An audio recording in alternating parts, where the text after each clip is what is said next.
Hi, my name is Astrid and I am doing a series for YouTube where I'm answering your questions that you left on my page.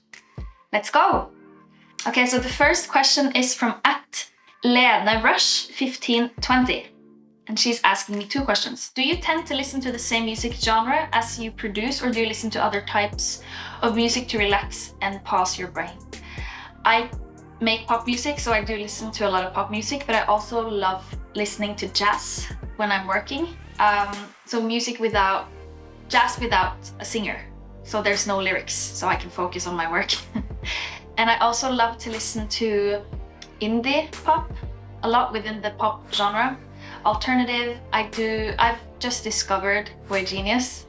I'm very late, but I love that band. I listen a lot to them to relax and pause my brain.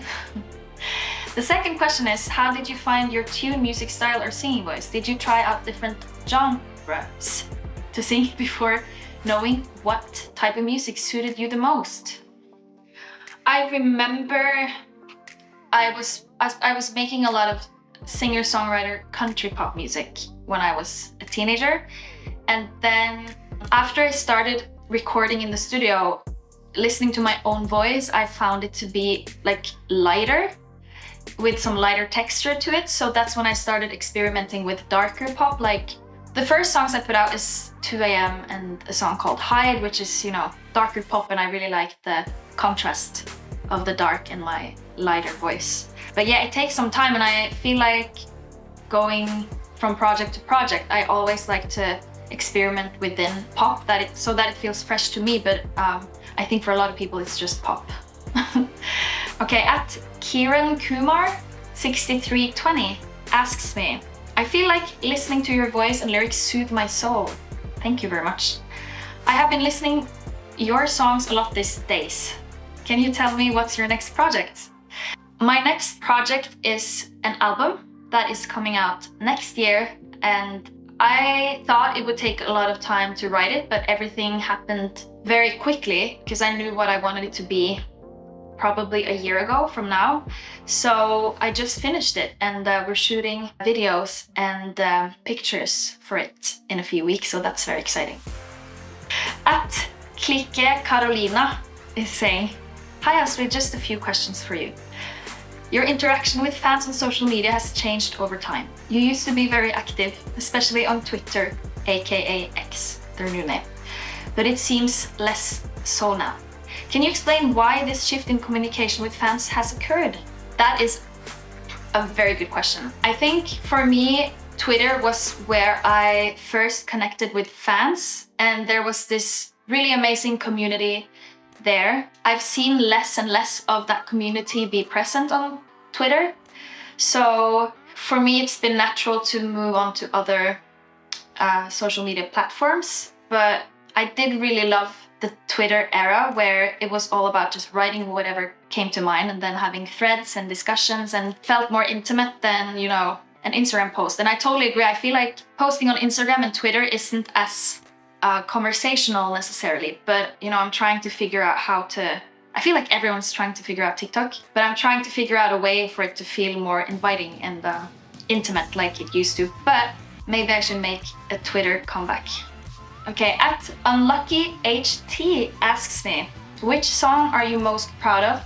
Personally, I like a lot of your songs, especially Paper Thin, Someone New, Trust Issues, Hurt So Good, Doing To Me, etc. You're awesome. Thank you so much. That's really cool, because you're mentioning some songs that aren't necessarily everyone's top pick, so that makes me very happy.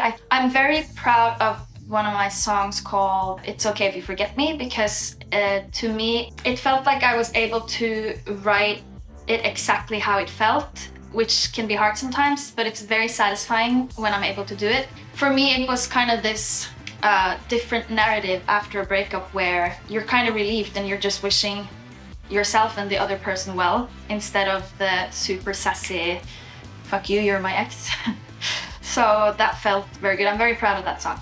Several people are asking me who I'm inspired by. I see @LorenaFairy17 and @Ellie_Beth ask me who I'm inspired by, and I am inspired by any artist that feels authentic and is doing their own thing without trying to fit in. To me, that's very inspiring. I do really love Taylor Swift. I really want to go to the Eras Tour. I also really like Olivia Rodrigo's new album. It feels fresh and different. I love Remy Wolf, and I saw that she's supporting Olivia on her tour next year, so I really want to see that. She's really cool. She has an amazing voice. I think she's from the UK. At Joshua Heim 7023, there's a lot of numbers in your usernames. He's asking, if you could bring an element back from a previous tour for a future tour, what would it be? Might be a piano arrangement, outfit, prop, stage, layout, etc. An element from a previous tour.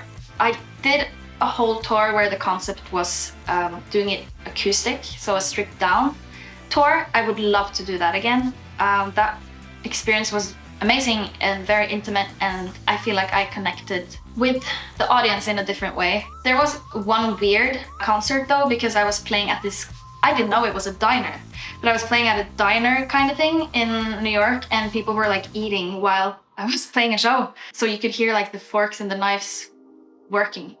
But that was fun too. That was actually one of the best shows on the tour. At Implodistepa 1525 has several questions. I'm gonna pick out a couple. How do you know if a song you wrote is right? I think for me, if I start to visualize the cover art and the music videos, and if I get a lot of ideas on how to post about it, like what kind of language it has visually on social media or just in general, that's when I know it's a special song. I've also had times where I've written a song and I just think it's the worst thing ever, and then I send it to my team and they're just like, no, this is really good, and then I'm like, yeah, it's really good. So but usually it's, yeah, I think you just have, you just feel it when you write it, if it's a good one. And she's also asking emotions. How emotional are you from a scale of 1 to 10? I do think I'm pretty emotional. Everyone I've dated says that I have big mood swings, but my friends say I'm pretty stable. So I would like to believe my friends. I think I'm a stable, emotional girl. So from a scale of 1 to 10, I guess it depends. I feel like these days I'm pretty low actually, so maybe a 3. Yeah. This is a hard username. At Amentargaryen score Lannister, oh, Game of Thrones, 8840, asks me, will you do more dance remixes? I like the upbeat pop bops, but I think Hyde and Paper Thin are my favorites. Yeah. Thank you so much. That's really cool. Oh, I wish he would, like, he's mentioning 2 of my oldest songs, so which means, I don't know, I hope you like the new stuff as well. Yeah, I would love to do some more dance remixes. I have a bunch of songs that I've written that doesn't fit in with the album, but the plan is to reach out to different artists and DJs to see if we could work on it together, because there's a lot of songs I've written that I love, but just they don't fit in, and some of them would be great dance remixes. At Butterfly Feels asks me, you're one of my faves. What's your favorite song to perform? What's your favorite music video you shot? My favorite music video, I think either Emotion, because visually the scenery is so beautiful. It's shot in Iceland. I like Emotion and Such a Boy because they both tell a very subtle story, but a very powerful one. And we're actually making a YouTube series where I react to my music videos, so you can comment which ones I should react to. My favorite song to perform is this summer. I think it's been either It's Okay If You Forget Me or Pretty, which is a collab with Dagny. I love her. And favorite part of me, because then the band finally leaves the stage for a minute and then I played on piano, just me and the audience, which feels very special.